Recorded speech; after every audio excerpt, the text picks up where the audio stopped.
Hello, everyone, and welcome to episode 531 of Constructive Criticism. I'm your host, Heezy, and I'm joined today by my co-host, Mason Clark. Hey, Spencer, how you doing? Doing pretty good. I Okay. am tired today, so I Mm-hmm. feel like I'm like lower energy than I normally am on a podcast.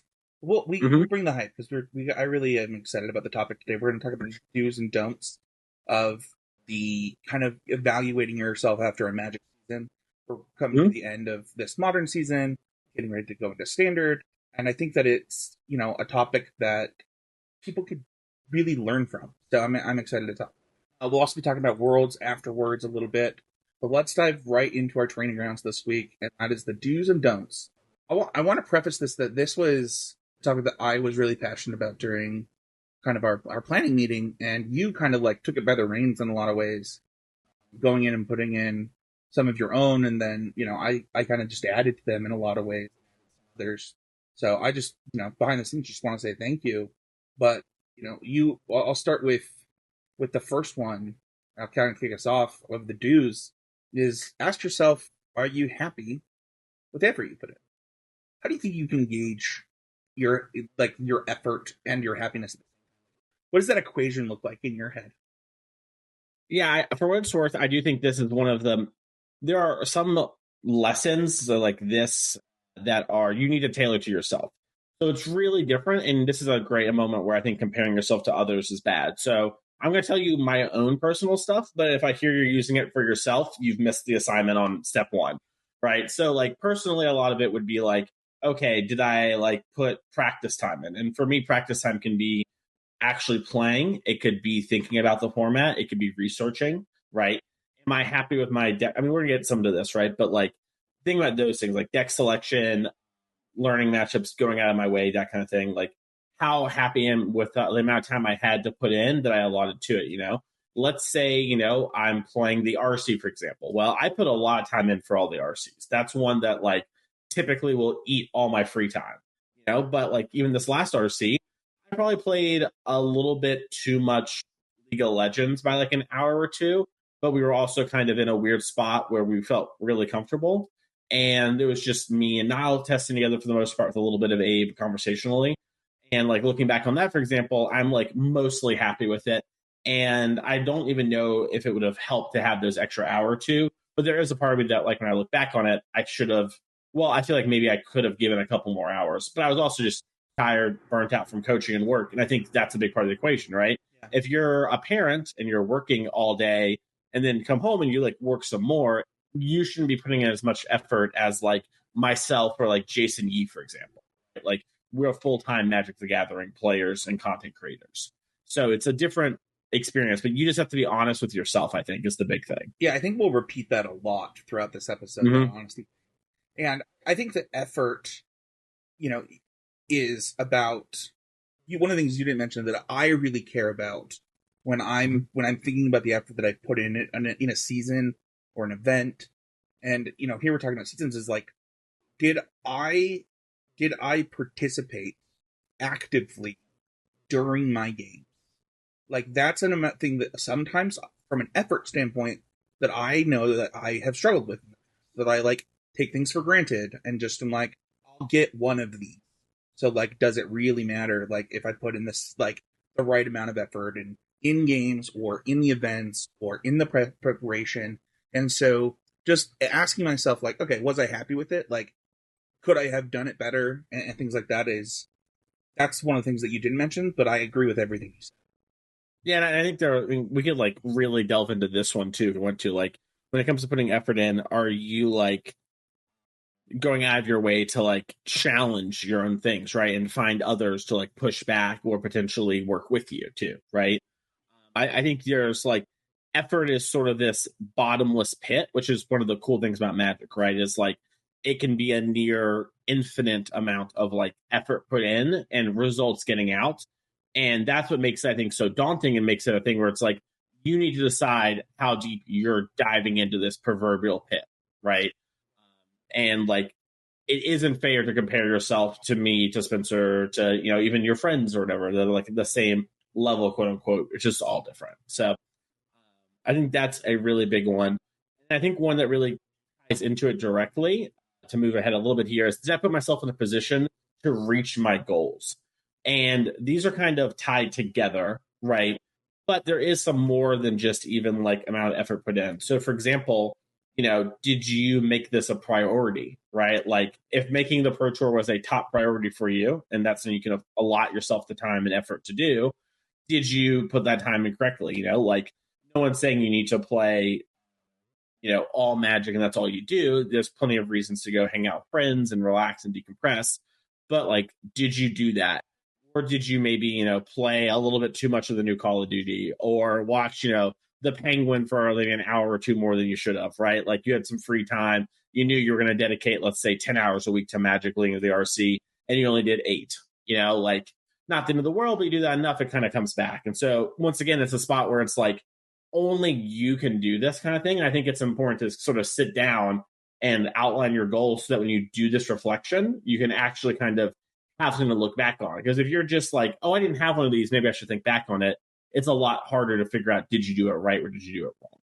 Yeah, I think this is one that I think I've talked about failing it quite a few times over the last, year. And a lot of it is, it comes down to family, it comes to finances. Getting laid off 3 times last year was really hard for my Magic goals. And I think that even this year, even though I've qualified for all the RCs that I wanted to qualify for, I did not put myself in a position to reach my goal. Like, I was one and done in the Pioneer one, and that was like, there was only like 4 left. Like I just was, not playing the events, right?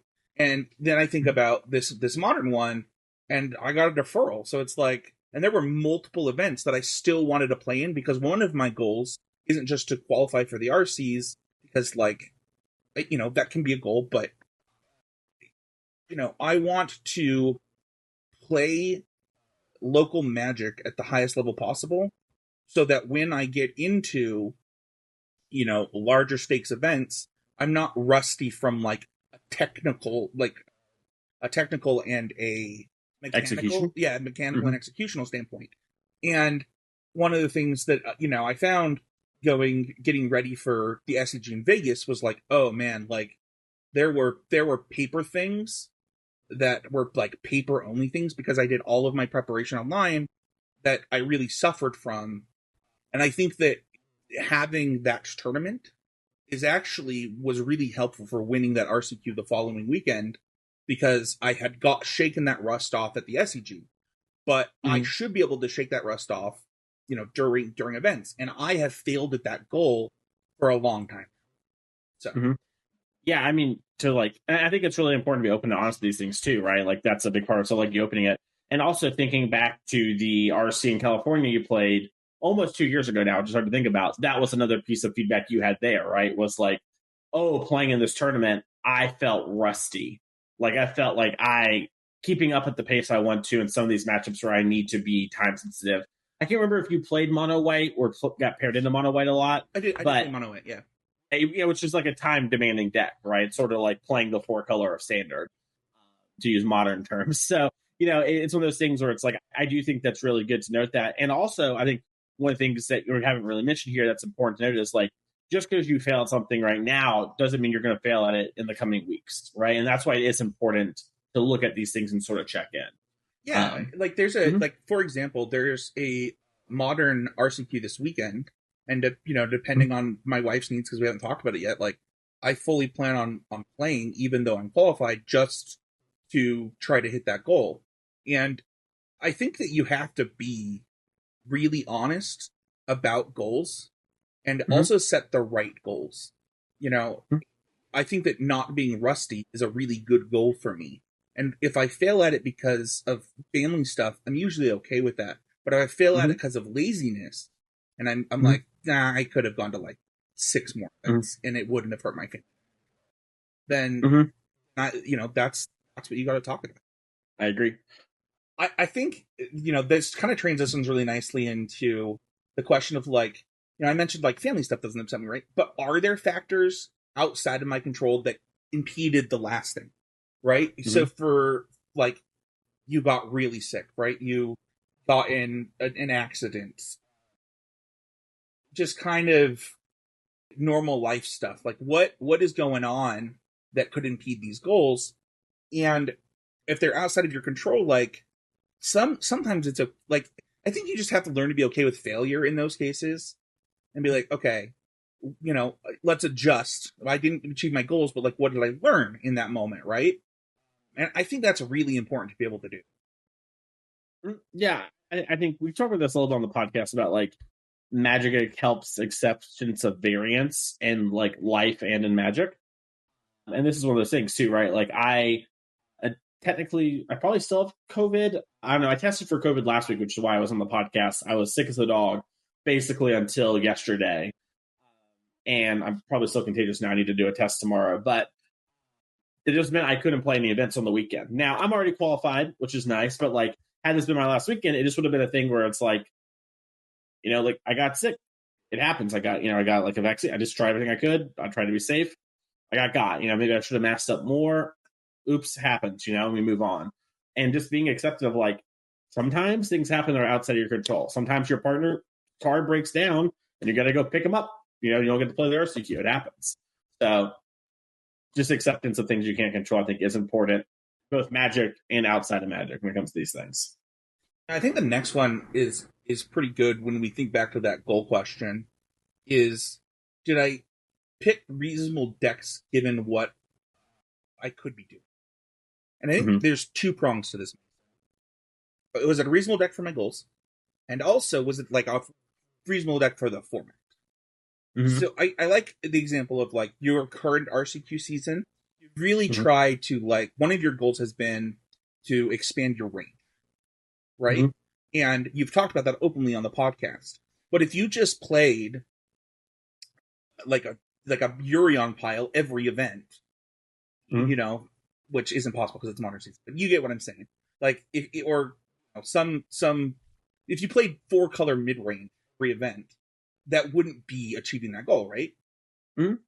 Yeah, no, I mean, it really matters on like what your goals are. And like, I qualified for my 2 RC invites for this one very quickly, and like was able to spend some time doing some stuff in other ways. And I think it's fine. Like some people's goals, which I think it might be surprising for listeners to hear, and something I hear a lot in coaching is like, obviously I'd like to win an RCQ, something I hear a lot, but my goal is this instead, which is like maybe consistently do pretty well and work on, playing this type of macro archetype. Where sometimes people, it's just even like preparing for these events. It's like, I just really want to work on having a good deck list and being proud. And I come back to, you or my friends, and I'm like, I had the right ideas of what was going on. So this is all within the realm of that. And then when I was writing this one down for what I could be doing as well, I think it's fair too to like accept there might be life stuff going on, right? Like we keep mentioning this because I do think it's very important. You might have something that's coming up and you need to save money, so you can't buy 4 One Rings, right? Like maybe you just have to play a different deck, or this is the deck you own and you don't want to put more money into this for various reasons.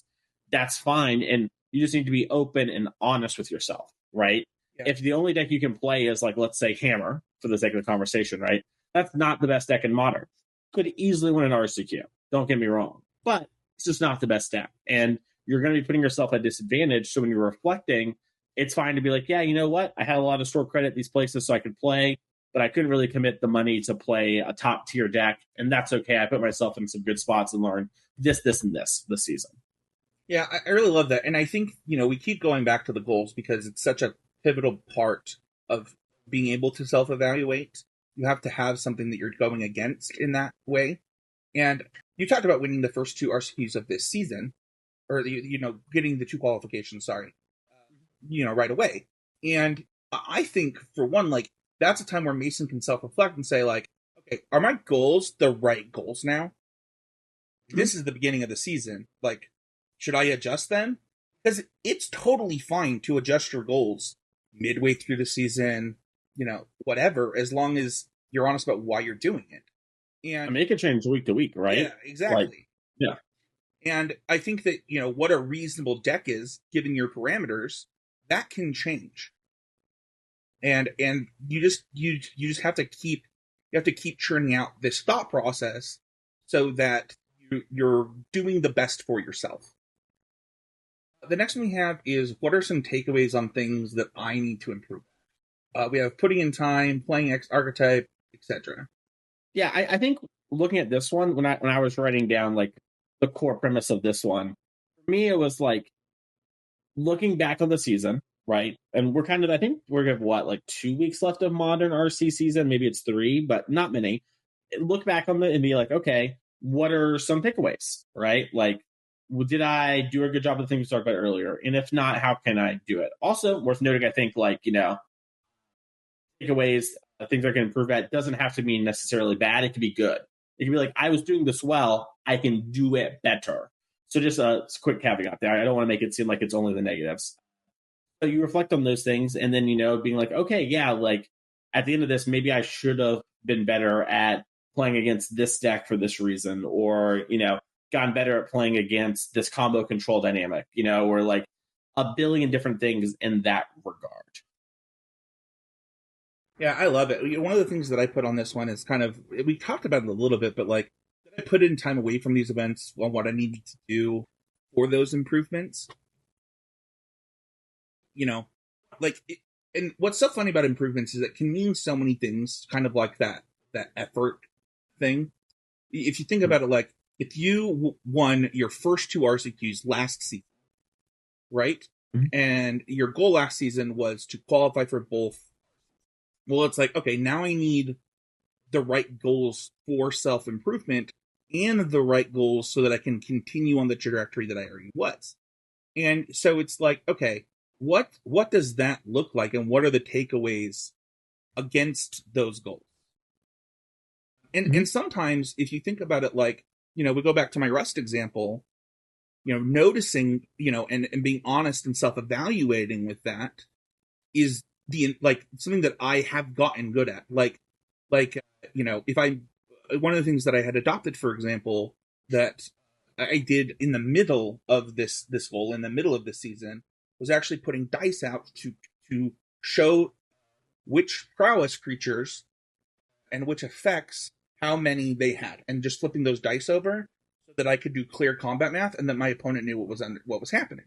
It prevented me from making a mistake. It also gave me clear communication from my opponent, and it was really valuable when presenting lethal in the RCQ that I won. Multiple times people didn't believe they were dead, and I was like, well, I have shown these, and like I can show the cards that did it. And that's something that I learned and improved at during the season. It's a good thing, right? But at the same time, like, mechanically, there were other mistakes that I was making that needed to. Yeah, I think one thing that maybe like kind of hit home on as this quick aside here is Magic players and people in general really like when they're working on improving to focus on things that they are bad at and have the highest deficit in, right? But like you mentioned there, noticing the good parts of things and how to like continue that, I think, is important. And you're mentioning it there of the dice, right? It's like, hey, there are other, tactile things that I was not doing well. I could work there, but also this is a skill that really helped, and I'm going to continue doing this, Yeah. right? I think just in general, that less that exact example, but that core idea of like, look at how Spencer is evaluating both good and bad things. You need to do both, and if you don't do both, you're not going to be able to succeed, at least as quickly as you think you should be able to if you do both, because both are a part of it. And I just wanted to highlight that because I think your dice thing's a great point there. Yeah, I think, mulliganing is a really good example of one where you have to like constantly be checking yourself of like, am I getting lazy? Because it's so easy to get lazy on that. And honestly, that might should be on our list, was like, happy with my mulligan decisions this event or this season. I think that goes back into the like, how do I feel about things, Yeah, right? that's totally fair. Yeah. Like that's one where you can be really good at mulliganing one event and then really bad at it the next. But like, if you don't take the time to think about it, whether it's good or bad, you might lose sight of it. Yeah, I think along that line, like one thing that often happens with Magic players is, especially I should say, like philosophy competitive ones early on, they think that they get a skill to like this, I'm this tall to ride, and then they don't have to worry about it anymore. Or they're like, well, obviously I'm like 6 feet tall in this example, so that doesn't account to me anymore. It's like, no, back to the Magic is infinitely deep thing.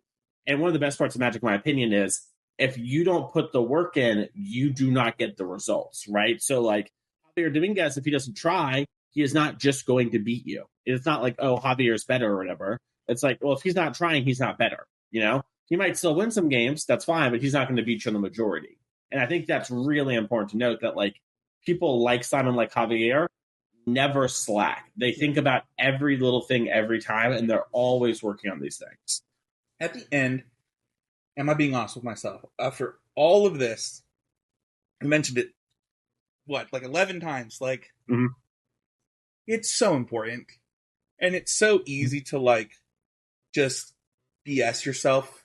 You know, and it's also human nature to BS yourself. Like legitimately, I think for a lot of people, finding a human will defend their choices because they thought it was the best choice at the time, like, and will not give themselves constructive criticism about that choice because they thought with the information they had that it was best.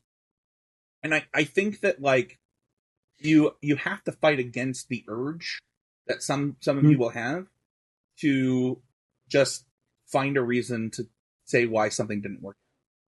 Really quickly before we get on to the adults, one thing that I really want to kind of challenge listeners to do here, as we are, like we said, probably 2 weeks away from the end of Modern and the beginning of Standards a couple weeks after that. Actually, I think it's the same week, actually. I think the 16th is when Foundation's RCQ start. But with it coming up in just about 2 weeks from the time of this recording, seriously sit down and set up like something on your notes or a Google Doc and write what your goals are for this RCQ season. You know, and there's no wrong goal, right? Your goal literally could be, I'd like to top 8 one RCQ or whatever, and I'd like to do this other thing. Cool, great. Do those things, and when you reach the end of this season for Standard, go back and honestly reflect on this. We're going to talk about some things you probably shouldn't do reflecting here in a second, but I really want you all to challenge yourselves and actually do this and self-reflect. Yeah. Very similar to our Fearless Magic Inventory episode we did about a year ago now. I challenge you to do this. I think it would be very helpful, and if I didn't, I wouldn't tell you to do it. Yeah, this is something that when I was coaching Magic last year pretty heavily, I did with everyone. Like, it was a common thing that we did multiple times. Not only the practice of making the goals, but also like how to make Magic goals and like what they look like was a common thing I did in coaching, because the practice of doing it and then will give you that thing to do that self-evaluation. Let's talk about some don'ts. Don't count how many close losses you have. I was going to say, behind the scenes, Spencer, so I wrote a bunch of these things, and Spencer put like continuations on all the do's, and he did it on the adults, so I'm really curious to hear what he has to say on how much, because I don't know his thoughts. But these are all things that I wrote just because kind of my own process. I think I wrote one of them, but... yeah, I'm not sure which one. I'm sure once I start talking about it, I'll feel like it's not something I don't really do. But the kind of how many close losses you had is my personal biggest gripe, but I want to give a huge caveat. If your goal was, top 8ing or whatever, then counting how many close losses you had being like, oh, I made a bunch of top 8s but didn't win, that's fine, because your goal was top 8ing, it wasn't winning, right? And that, once again, that's an honesty with the goals. If your goal was winning the RCQs, I think lamenting it and just being like, oh, I've lost like, well, let's say 12 RCQs, right? I top 8'd 12 of them and I lost them. It's like, that doesn't really help you, right? Like, just being like, oh, I got close a bunch of times. If that's all you're doing and not actively reflecting and looking at this in a more healthy way, it's not going to help you. And it's just stroking your own ego and licking your own wounds. I told this story on the podcast a couple times. Marcy is somebody that Mason coached and is a local player to me that was, I think it was the second RCQ season. She had like, I don't even know how many. It's like 11 or 10 or something. And was pretty frustrated after a top 8 loss. And, I told her about the Hinder father, may he live forever. and the time that it took him 12 to win a PPTQ. And since then, Marcy, I think, has qualified for every RC, has now qualified for the Pro Tour a second time after this weekend in Vegas, and is just absolutely crushing it. And Yeah. I just, you know, I remember this. I remember really vividly. I don't know if you were playing Magic at this time, where we actually had PV on the podcast after this, where he got silver one year, and I think he won a Pro Tour and won Player of the Year the year. So timeout for all of our arena listeners, because I know there's this arena generation. There used to be pro level and silver. I promise you, I know. I do coaching. They don't know what silver is. So silver, just very quickly, it was silver, gold, platinum, and they were kind of like silver got you 1 Pro Tour invite and got you like very small perks. Gold got you 4 Pro Tour invites and good perks, and platinum got you great perks and a bunch of Pro Tour invites. So PV was platinum and fell to silver. So now we did that, and PV's obviously one of the GOATs. Continue. Yeah, the literal best player in the history of Magic. Javier Dominguez, and then no. Yes. Yeah, I think we had him on the podcast. I think it was right after he got platinum again. You have these moments where it's so easy to like think about how close you were. I think about Pro Tour Magic 25, the team one, and how I think about it. Like, I have dreams about it. Like, my opponent top decking that Chandra top decking another card, me with a Lyra in play and a counterspell in my hand, and just being like, just sequence this slightly differently, and I get my team to the Pro Tour.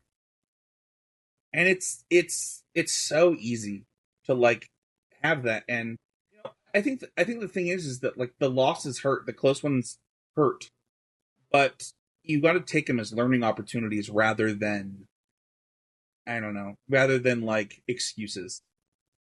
Speaking of which, think about all the times you got unlucky. Yeah, just doesn't matter. I do not care if someone top decked you or whatever. It happens to all of us because you've done something better. Yeah, if not, move on. I feel like maybe it's just the people I surround myself with. I think that if your bad beat story is funny, I want to hear it. If your bad beat story is complaining, I don't care. Like, I had in the last challenge I played, my opponent went cut down, double cut down, go for the throat in one of our games. And Matt Kling is like, that's the funniest thing I've ever seen. Like, what just happened to you? And I was like, I don't know, sometimes that happens in Magic. Like, that's a funny story. And, I wasn't really upset at the end of the event despite the results. But if, like, you use that to say, like, Magic sucks and I hate Magic, and, like, that's nobody wants to hear that, man. And, like, it's such a negative mindset to think about it that way. I really, really like your next. Yeah, I mean, just don't worry about what others will say. Just doesn't matter.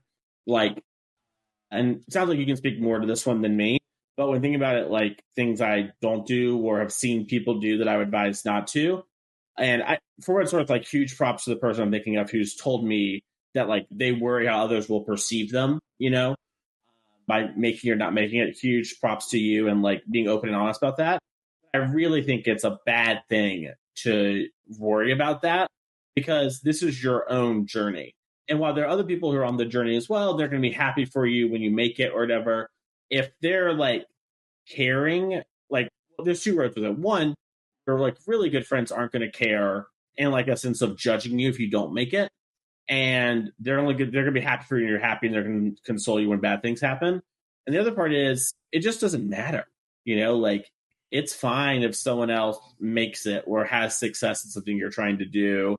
And it doesn't matter what they'll say. You're on your own path. So I don't have a ton to say about this one. I just wanted to highlight it. But it sounds like you have a lot you'd like to say. Yeah, I really struggle with external validation. I think that it's something that, just to be real transparent, I think it's just being raised in a family with 6 kids. Like, I really struggle with external validation. It's something that that I have a hard time with. And, you know, one of the things that I loved so much when I first started playing Magic is that I was naturally good at. That I and that I could see. I mean, back when I started, there was this crazy thing called an ELO rating, and I could see it ticking up, and I got external validation as it picked up. It meant a lot to me when I first started, and you know, I think that there was a very unhealthy relationship at multiple times in Magic for me with external validation, and I think you have to let go. Like if you're going to be the best you're going to be, then what matters is being honest with yourself and and kind of challenging yourself, because at the end of the day, those people that you're worried about, they're either gonna like you either way and value you either way, or they're maybe not worth the time. So just really quickly, like I think that maybe needs to be said, but maybe it doesn't. I don't know. Most people who you look up to when it comes to playing Magic and things like that, they don't really care that much about whether you like succeeded or not when it comes to like liking you or something like that. I think like that's a weird thing that a lot of people have this internal fear about. And I think just being kind of open, honest in the community, there are definitely some people who do care about that stuff. And personally, I don't hang out or know most of those people, so like I'm sure they exist, but most of the people that I interact with, like it's not that big a deal. And you being like a kind, good person matters more. Yeah. But Can I add to that? sure. So, my co-host of my nerd podcast, Patty B, I asked him to when RCQ started. I put together like a local group of people that I wanted to work with, and I asked him to be on it. And he, had never qualified for anything big. He'd never done anything big, but he was somebody that I valued his thoughts. I knew he was a hard worker. I knew like all this stuff, right? I knew these intangibles about him. And I remember when he won his first RCQ, he cried and texted me. He was like, dude, I wanted so bad to like prove myself that that you didn't like make the wrong decision of like working with me and stuff. And I just told him, I was like, dude, you didn't never have to, like, it was about working with people that valued those intangibles that Mason's talking about. And, that I knew were hard workers, that I knew would give feedback, that all that stuff. And I think too often we we like we care about the wrong things when it comes to our friends. And Mason will tell you I'm guilty of this with him. Like I just it's hard to like not feel like, like you're not doing your best, or you're not worth somebody's time because of X or Y, and like you're putting that on them. Like they're not putting it on you, and it's this thing in your head, and you just gotta fix it. Mm-hmm. Yeah, I just think I don't know. It's hard to know. Like everyone's situation is different. Blah blah blah blah. And I'm sure there are people out there who do care a lot about these things and etc. But for the most part, it just doesn't really matter. And like I think also just because someone doesn't like talk maybe like a lot of magic with you too, like there's just some people who like they work better with some people, or they have a communication style where they just don't want to bother people. Like I don't know. There's like a lot of it's not the end of the world right now. no. No, you're the one who doesn't message me. I ask you questions. Yeah. Okay. No. This is the third time you said that. I love you, buddy. It's true. I have tried, for what it's worth, just behind the scenes, I have tried to talk to you about Magic more since you said that. I don't know if you've noticed. Sure. Yeah, no, I noticed a little bit. It's just funny. It's all. It's just a funny moment in the Discord. But yeah, we can probably move on. Blaming others. This kind of goes into the caveat to this one. Sure. I can blame my kids if they hit my arm while I'm playing Arena and Magic on. No, it's no. Not a Yes, big I deal. can. I No, that absolutely has can. nothing to do unless your goal involves Arena or Magic Online. It doesn't matter. Well, Wins and losses really don't matter. I don't know if you noticed. All of my do's and don'ts have nothing to do with playing Magic for the most part. They're all like bigger picture type stuff. I mean, no, no, no. you can blame Kit. I'm saying Yeah. if my goal for Mm-hmm. is to, so for example, I don't know when it will happen, but I will make a goal to Mm-hmm. top eight a challenge. It's going to happen when Mm-hmm. probably when Elisa gets a little bit older. I think that I'm good enough to top eight challenges. I'd like that to happen, and like I can't currently do it because there are times where she will literally sit on my lap as I am playing and mess up Mm-hmm. like multiple rounds of Magic. Sure. But like that feels, at least to me, like honestly, it's like a moment of, well, that's not congruent with your goals Oh right no, now. no, no! Like you know what I mean? I Like, was making a joke about like how I can blame my sure. kids, Yeah, yeah. but Okay. but I do. It's back to that being honest with yourself and also setting the right goals. Right? It's Mm-hmm. like I think that a lot of times we have these micro things that matter to us, and they maybe we don't vocalize them, we don't write them down, and you know I think that when the micro is important to you, it's really easy. Sure. Yeah. But I know maybe this is just a spot where you differ. Personally, I just think all these things are in your control, and there's no point to blame others. Like going back to the like partner has like the car tire needs to get changed, right? Like the tire blows out, you gotta go pick them up. It's not their like fault or whatever. You know what I mean? In a very similar way, like someone else maybe doesn't scoop to you in to top eight. It's not, you don't blame them, right? I Like you had matches to I Magic you love could have this. won. I love. I want to comment on both of these Okay. because of the joke I made. The first one I want to comment on is you're right. It's not Elisa's fault. She's 3 years old. That's just Mm-hmm. how old Yeah. she is.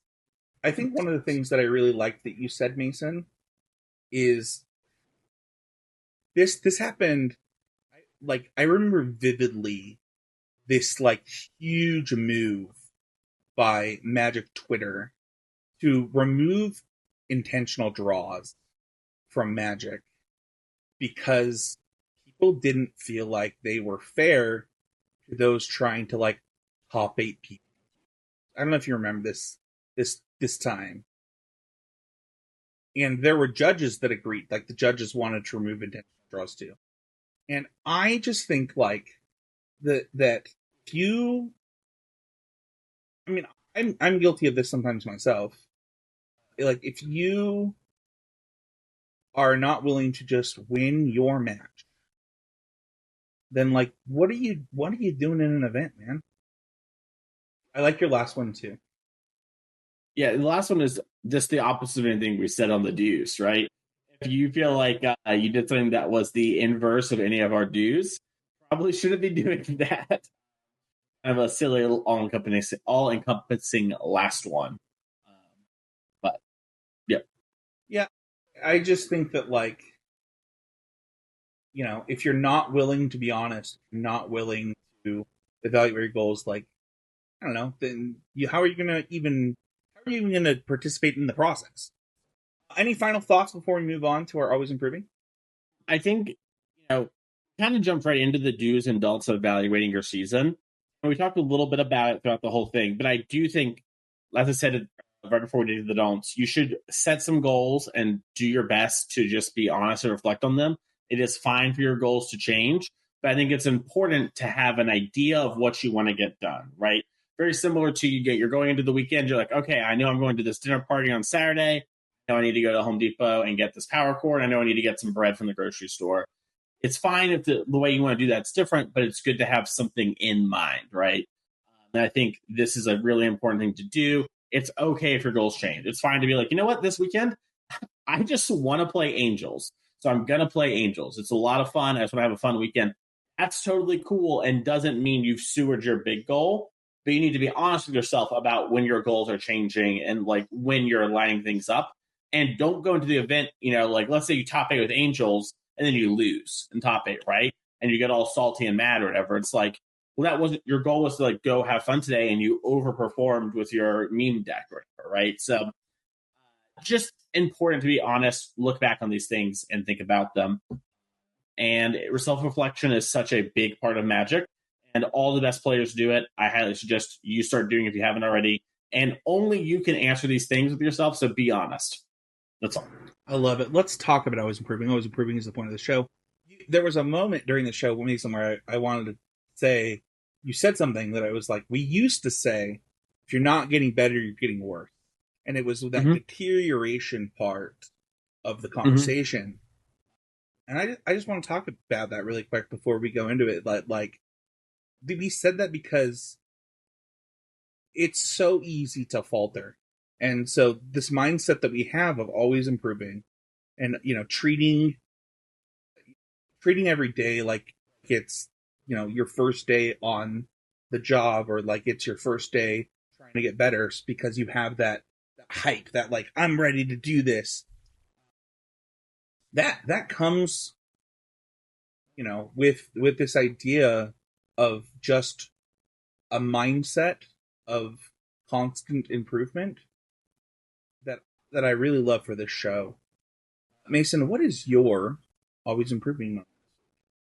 Yeah, so it's an interesting one. So I mentioned a little earlier, I've started playing League of Legends with my girlfriend some. She really loves MOBAs and played a lot of Dota in the past. If you're someone who plays MOBAs, I played League from like late beta, to like season 2 or 3ish. And I'm having a lot of fun playing League of Legends with her, but it's also like a very hard and complicated game, right? League is one of those games like Magic where it's kind of a lifestyle, a ton of information. And my always improving moment has really been sort of focusing in on one specific thing and trying to improve at that and kind of moving on to the next thing, right? And trying to work towards this mastery of this thing I am doing. And I'm taking my time being slow and really appreciating the process. And it's not something I'm blazing through. It's not like I'm crushing CSing and now I'm getting really good at roaming. You know what I mean? It is something where I'm slowly working on it. And I think that's really important just to kind of highlight, because it's something that happens a lot in Magic, but it is something that I have not got to experience for a long time in Magic, right? I am always working on these things and trying to stay on top of my game in Magic, but the early stages of figuring them out happened a long time ago now, relatively, for me, right? And getting that sort of awakening again of what it's like and how frustrating sometimes it can be to have this was really good for me, for being, one, more helpful in coaching and in the podcast, but in two, it's just a great moment for learning and stuff like that. And I have a bunch of things that I could have used for always improving this week when it came to League of Legends and kind of diving into that and their whole world of content.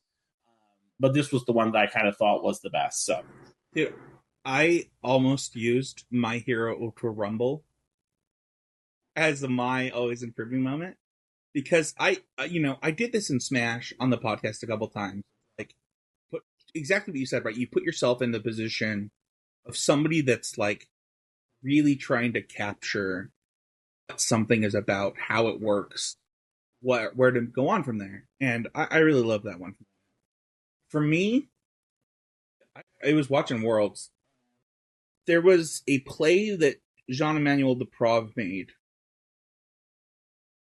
to win a game where on one of his leyline triggers on on on his pump spell, he pumped his opponent's creature so that it would kill his creature. And I thought the play was really cool. It's, first of all, because it's unintuitive, but then I thought about my personal, Magic game. Okay, I found the play cool. Did I find that play cool because like I don't do this type of thing enough? And then I thought about why I love watching Seth play so much. And Seth does this type of thing quite a bit. And the thing I'm talking about is like, we often on this podcast talk about like using every part of the buffalo or whatever, right? Like, making sure that like you're getting the most out of your cards, out of your interactions.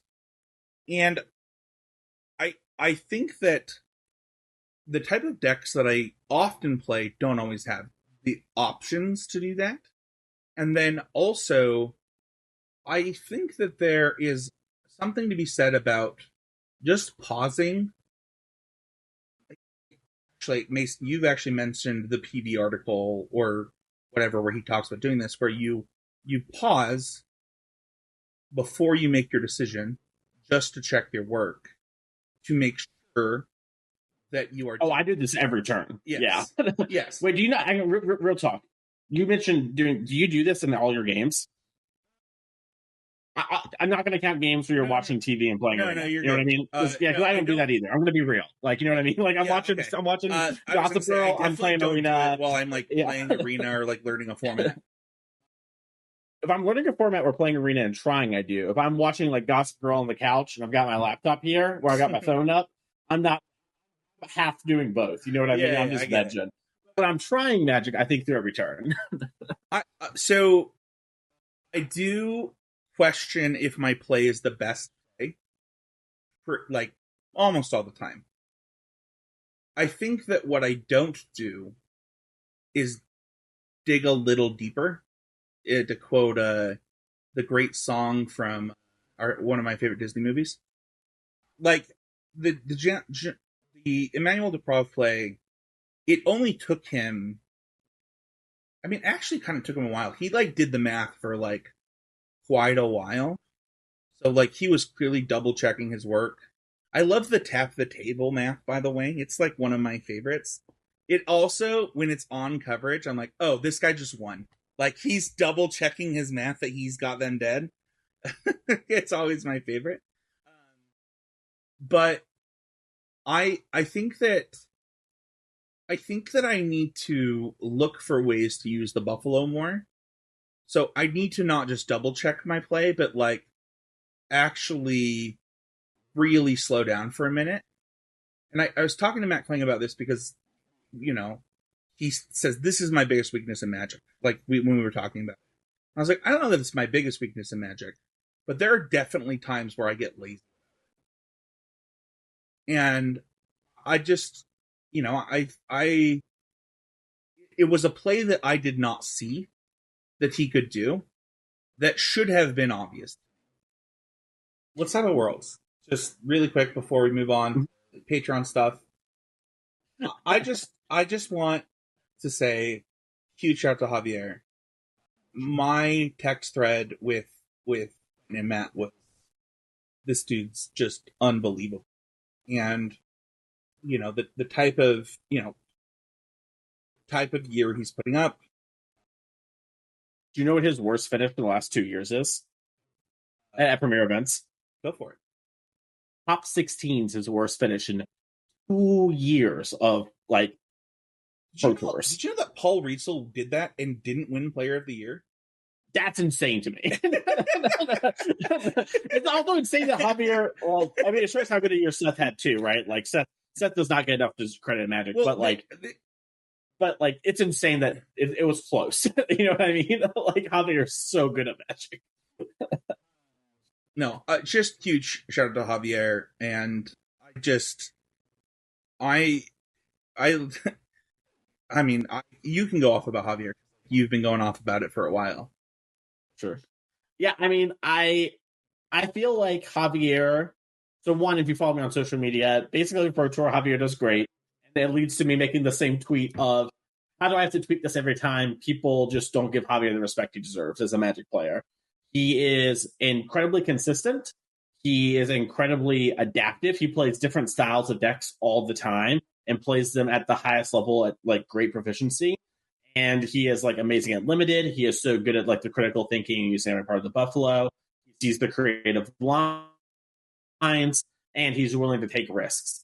And personally, I think Javier Dominguez is one of the greatest players of all time, and I would personally put him in the top 5, not number 1. I was joking earlier in the show, but I think he is a top 5 Magic player all time, and he is the only player. And maybe this will change one day, but as of now, I have never watched the first time like Javier play and not be like shocked at something because of how smart it was, or like impressed, or like he saw a line I didn't see.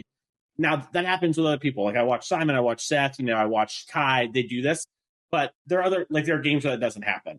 It has never not happened for me with Javier, and maybe I just noticed it with Javier because it started happening. Right, that could be the case, but for my money, Javier is like just one of the GOATs, totally underappreciated because I think he just doesn't live in the United States. Same way Paulo Vitor Rosa, I think, was not given the same respect because he did not live in the United States. And it's just a common thing that happens in Magic is if you're not from the U.S., you're just not given the same credit as some of the other people who have comparatively worse accomplishments. And I think Javier is just one of the best. I'm a huge Javier fan. If I had to have like a Magic player that I'm a fan of, it is Javier. And I also feel comfortable saying that, Javier's agreed to come on the show. In a couple of weeks, he's taking some time off of Magic after Worlds and doing some things. But we're going to have him on here before the end of the year. It's going to be awesome. And I can't wait to have him. And it's going to be great. So look forward to that as well, listeners. So I agree with everything you said. I want to give a shout out to former co-host Seth. What a year. I text Seth. He's the nicest dude. Like, I know everybody says that about Seth. He's like a special talent. And I want to give my top 5, and then I would love to hear your reaction to it. Because I think that the 2 players we've talked about have jumped. Like, it is very clear after this year that of eras of Magic, that, like, they might be the best in this. Like, the current era. And my top 5 is Paulo 1, John 2, Kai 3. What a career Kai has had, by the way. Like, what a career. How is this guy still doing it? I think this about John. Yeah. Every time, like, John decides, like, he wants to give it a shot, I'm like, how did you just top in an event? Like, you haven't played in 4 years, like, 5 years. Mm-hmm. But, like, John and Kai are like that. And then, honestly, I think it's Seth and Javier. Like, I think LSV fell out of my top 5 because of Javier. Like I have had Seth in my top 5 for a little while. Seth didn't like it. I tweeted it, and he was like, "No, I'm not." And I'm like, "Yeah, you are." Like, sure. Yeah. I think my top 5 for Magic I think Kai is better than John. Ooh. I felt that for a little while, and my big argument is John does come back and do very well. Recently, he's come back and not done as well, but Kai has just consistently done well every time and never falters. You know what I mean? Like, did not day 2 Pro Tour MH3, won a PTQ of all Pro Tour players, right? Like, has consistently done super well and has dominance in all eras of Magic, which I'm really appreciative of. Sure. And I really feel like everyone's career isn't over until they stop playing. And so for John, he picks it up every now and again, but he doesn't give it that same sort of all. And maybe if he did, maybe we would be seeing it differently. But for me personally, it's Kai 1, PV 2, John 3, Javier 4, and then, oh my God, I forgot his name. Yellow hat. Nassif. Gabe for 5th. Gabe and LSD are my next 2. Yeah, those 2, honestly, they're very close. And I think Seth's the top 10-ish for me on the back end. I have some Japanese players pretty high as well in my mind. Yeah, I have some Japanese players pretty high in my mind too. Mm-hmm. I do want to say that Seth has a lot better stats than Javier. The recency bias is shown for you. I think there are some, I don't know, we can talk more about this later. There are some reasons I have Javier above Seth, but yeah. I love it. Should we talk about standard changes? Yeah, we should talk about it. So 2 big changes coming to Magic. The first, which you can hear now and forget for the next 2 years, is in 2027, we are changing how Magic Standard rotates. So in January of then, it's going to be the new year is when rotation occurs. So no longer will Magic be tied to kind of this weird fall release and have this awkward thing. It'll be new year, the year 2020, in that case, 5 will fall off. And it'll be those 3 years. So we're going to follow the actual calendar. Theoretically, going to be great. make life a lot easier for a lot of people. Happens. It's like 3 months of a really, really big standard. Yes. Yeah. We'll have a little bit of, I mean, just like always, right? There's been an awkward period where like standard's massive. And speaking of standard being massive, there's a new change coming to standard starting this year, which is Universe Beyond sets are legal in standard. And all Universe Beyond sets are now going to be, mind you, this is main sets, not secret layers. So like The Walking Dead would not have counted for this, but Universe Beyond sets will be part of our standard rotation. This year we have 2. We're not really sure how many we're getting per year going forward, like on average, but we know that we have 2 coming up. The first is Final Fantasy, and the next is an unannounced title, I believe. And then we have Marvel Spider-Man as a release. Isn't Hot Wheels a Universe Beyond set? No. That's not Hot Wheels. That's just a race. That's not Hot Wheels. They announced that set when they announced MH3. It is I jokingly been calling it Mario Kart. So there's a set called Aether Drift, which is coming out after Foundations. Previews are going to start soon. Aether Drift's whole shtick is that now the multiverse is connected via the gates. Some like person was like, "Hey, I'm going to run this race across the multiverse, and the winner is going to win this prize." That's a literal Hot Wheels TV show, Mason. Well, that's all, but that's like all the race things, right? Like I'm sure Speed Racer's done it too.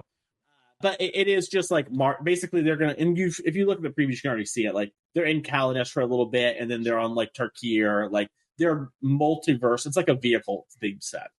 I can understand why I think it's Hot Wheels, but it's not actually Hot Wheels. What is the legality of that set? That's standard. It is standard. Aether Drift was announced 2 years ago as a standard set. Yeah, got it. We just didn't know the name was Aether Drift. They called it Death Race. Oh wait, it's an actual standard. Yeah. Well, yes, it's an actual. So wait, hold on. I'm very confused. Okay. This is just the name of like a typical Magic set? Aether Drift? Yes. Is the same thing as Duckmore. Got it. Cool. I'm not confused anymore. Yeah. I thought it was a Hot Wheels set. I am not going to lie. No. They would have Hot Wheels on it. It was a Hot Wheels set. But I do understand how you got there. But yeah, the big change is Universes Beyond sets are going to be standard legal and designed with standard in mind. This means Final Fantasy will be the first of these. So you can expect these sets to not be have as many game warping cards as like the One Ring. And they said this for a few reasons. One of them is like the Universe Beyond sets, they felt like were rotating modern more than they liked. And they felt, like this was better to have everything aimed at a certain goal. Power level, I agree with the idea of certain goal of power level. I can't help but think it is also just to, you signed a bunch of contracts and need to release these sets. Mara has said this is the current plan, but not the ongoing plan. So we'll have to see how that goes year-wise. But we felt it was worth mentioning that, this summer, Final Fantasy is going to come out. We're going to do a, pick 2 set review because it's a standard legal set. And you're going to have Sephiroth next to, Valgavoth when it comes to standard. And if you don't like that, I think that's totally understandable. I'm not going to tell anyone they're wrong or right for how they feel about this. That's just the game we're playing now. And it's going to be that way for a while, at least a year or 2. That's life. So. Yeah. I'm actually not going to give my opinions on the change. I just am really excited to main cloud in Smash Magic. There you go. Sounds like Spencer loves it. But those are the big takeaways there. And yeah, if this is, for what's worse, like we had some people in the podcast be like, the Discord be like, this might be the end of me for Magic. If this is the end for you when it comes to Universes Beyond Standard, I totally understand. Thank you so much for listening to the show. And we'll be around when you come back. So if you decide to and they leave, we'll be here. And if you don't, thank you so much for listening. Patreon is the best way to support the show. If you enjoyed this topic, I actually really love this podcast with Mason today. If you enjoyed it as much as I did, come over to patreon.com/CCNG. You can be a patron like Searing Blaze. Yeah, just shout out to you. Being one of those patrons of $5 or more gets you access to the Discord, gets you access. It really is like, the basic tier for us in a lot of ways. Check that out. Speaking of Searing Blaze asks, what are some strategies which, by the way, one of the benefits is a Patreon question. So, Syrian Blaze asks, "What are some strategies you have found to bounce back from really tough losses?" This one I think is really easy. It's push it aside. Now doing that's the hard part.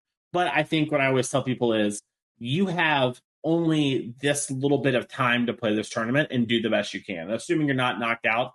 Maybe you had, a brutal loss where you just kind of like flooded out, but you almost won game one, and then game two, you kind of got super unlucky and they top decked or whatever. It happens. You have the rest of your life to think about it, but you only have the next, hour or two to try your best to top at the tournament. The tournament is not done from one bad or brutal loss. Do the best you can. And then when it comes to the after the tournament, and you're like, maybe that's someone that eliminated you and you're kind of going about your day, it's okay to feel things. I really think it's important to internalize what could I have done better today? What did I do well today? And what are my steps going forward? And to really internalize that and focus on how you're going to set yourself up for success in the future. Yeah, I think that tough losses are a tough pill to swallow, but they're also really healthy for understanding kind of where you're at in Magic. I think that there are times where we can use tough losses to say, like, okay, if my opponent was at 1 and like I didn't draw burn spell for X amount of turns, like, was there damage missed, right? Like, and the self-evaluation part is really important. I had time on the podcast. I wish I remembered the episode where I was talking about just, I don't even remember what I said, but on the podcast, Michael Hinderarker was like, "Hey man, I think you're being too hard on yourself. Like, you're trying to find something you could have done better when something was out of your control. And sometimes you just need to accept that it was out of your control." In this match, we had talked about mulligans, we had talked about play patterns and sequencing, and he's like, "Dude, I don't think you did anything wrong. I think, like, the cards played as they may, and you lost. And, like, that's part of Magic. And you have to accept that part of Magic." And it was really helpful for me, because sometimes that always improving mindset can be, like, a little bit, I don't want to say toxic, but, like, you can get too caught up in always looking for something, like always believing, it's called always improving, but there is something to be said about, like, okay, this was out of my control. What did I learn? And that's okay.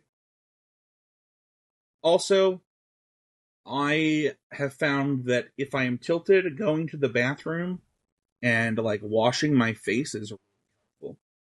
I don't know what it is. If you can find a gender-neutral bathroom that has been used a little bit less, like a family bathroom, it's a lot cleaner and a lot easier. But yeah. If you want to join the conversation, you can join the Patreon Discord at patreon.com/ccmg. Become a patron of $5 or more. There's a public Discord as well for all of Heezy Game Media. You can also leave a comment on YouTube. It's actually super helpful for the show. And we have active members of the YouTube community, as well as people that really want to make sure that Mason was okay last week, which I love, because Mason's the best. Mm-hmm. And we answered that.